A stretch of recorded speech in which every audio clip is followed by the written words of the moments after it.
الله عليكم ورحمة الله وبركاته كلنتو عنو ونكسن داوديال meel kasto aad joogtaan ku soo dhawaada wararkii ugu dambeeyay geeyiga Soomaaliya qodobada degdega ah oo aan idin hayo waxa qayb ka noqon doona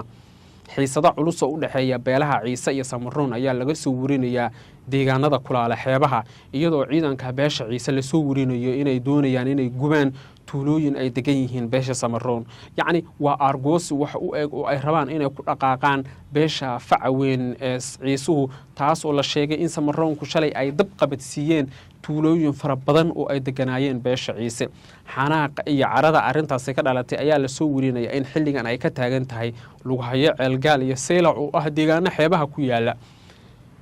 tuulooyinka ay beesha Samaroon gubeen oo xilli habeen ay u daateen waxa ay ku yaalaan inta badan xeebaha ilaa 80 tuulo ay gubeen beesha Samaroon ciidanka Somaliland ayaa hadda lagu eedeynayaa in ay beesha la yiraahdo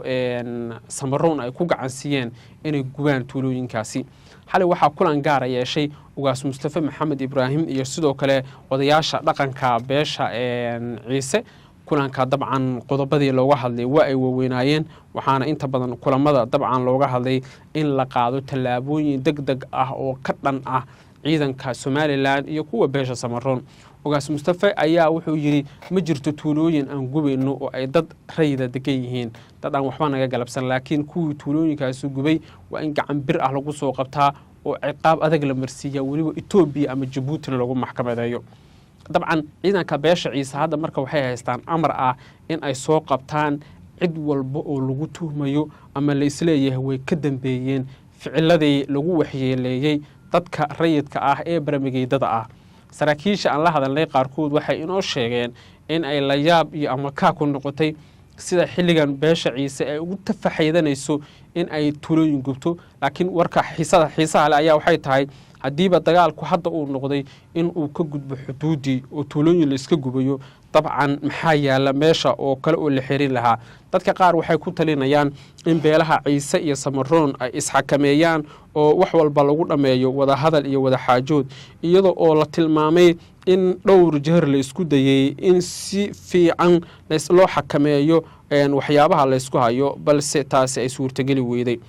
waxaan la hadlay dhowr xubnood oo odayaal ah oo iyagu sheegay in ay doonayaan in arrinka la dhameeyo si xaaladda loo qaboojiyo laakiin waxaa jirta aragti kale oo ah in xilligan aysan macquul ahayn in beesha Ciise aysan aargudan taas oo dabcan odayaasha laftirkoodu ay xiisadda dab kala ku sii shidayaan